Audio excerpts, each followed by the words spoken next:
June মাস বৃষ রাশির জাতক জাতিকাদের স্বাস্থ্য কেমন থাকবে? জুন মাসে স্বাস্থ্য বিষয়ে একটু চিন্তিত আপনি থাকবেন। শারীরিক সমস্যা কিছুটা বাড়বে, যেটা আপনাকে চিন্তায় ফেলে দেবে। গ্যাস, বদহজম, বুক জ্বালা এসবে আপনি ভুগবেন, তাই খাওয়া দাওয়ার বিষয়ে আপনাকে একটু যত্নশীল হতে হবে। তবে শারীরিক সমস্যার বিষয়কে ইগনোর করতে যাবেন না, তৎক্ষণাৎ ডক্টর কনসাল্ট করবেন। 29শে জুনের পর থেকে স্বাস্থ্যের উন্নতি হবে। মনে রাখবেন, স্বাস্থ্যই সম্পদ, তাই ইগনোর নয়। এই জুন মাস কার্যক্ষেত্রটি কেমন থাকবে? কর্মক্ষেত্রে এই মাসে একটু ওঠাপড়া থাকবে, তবে কর্মক্ষেত্রে ঊর্ধ্বতন কর্মকর্তার সহযোগিতা কিন্তু আপনি প্রাপ্ত করতে পারবেন। কিন্তু আপনার এই সহযোগিতা প্রাপ্ত করবার জন্য কাজের পেছনে লেগে থাকতে হবে, তবেই আপনি লাভবান হবেন।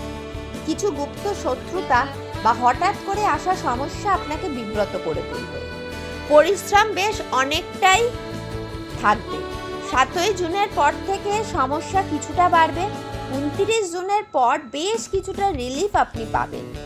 যারা ব্যবসা করছেন তাদের জন্য বেশ ভালো সময়। নিজের বুদ্ধি দিয়ে ব্যবসায় নতুন কিছু দিক আপনি খুলতে পারবেন, তবে সেখানেও প্রতিকূলতার মধ্যে দিয়েই আপনাকে এগোতে হবে।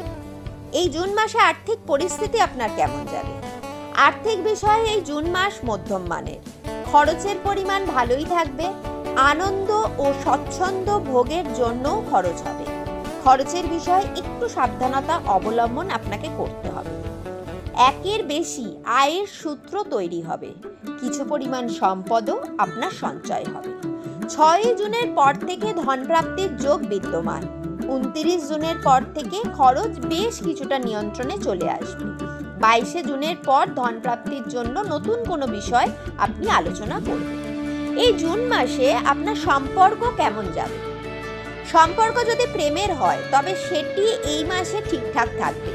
ভালোবাসার পরীক্ষা এই মাসে দিতে হবে, তাই সম্পর্কে লয়ালিটি মেনটেন করুন, তাতে আপনি জয়যুক্ত হবেন। সম্পর্ক ভালো থাকবে। 6ই জুনের পর থেকে একে অপরের সাথে সময় কাটাতে পারবেন, তাতে সম্পর্ক দৃঢ় ও মজবুত হবে। 7ই জুনের পর জীবনসাথীর স্বাস্থ্য আপনাকে একটু চিন্তায় ফেলবে। বিবাহিত সম্পর্কের ক্ষেত্রে মাসের শুরুর দিকটা ভালো থাকবে। নিজের বুদ্ধি ও ধৈর্য দিয়ে সম্পর্ককে সুন্দর ও মজবুত রাখতে আপনি সক্ষম হবেন। 7ই জুনের পর পরিবারের সদস্যের সাথে একটু ঝগড়া বা বিবাদ হওয়ার সম্ভাবনা আছে, তবে শেষের দিকে পারিবারিক জীবন সুখের থাকবে। এই বিষয়টা আপনাকে শান্তি এনে দেবে। এবার বলি, এই জুন মাসে আপনি কি উপায় করবেন। মাতৃশক্তির পুজো করুন, প্রত্যহ গায়ত্রী মন্ত্র জপ করুন, গরুকে নিত্য খাবার খাওয়ান, শনিবার নিরামিষ খান, অশ্বত্থ গাছের নিচে সর্ষের তেলের প্রদীপ প্রত্যেক শনিবার জ্বালান।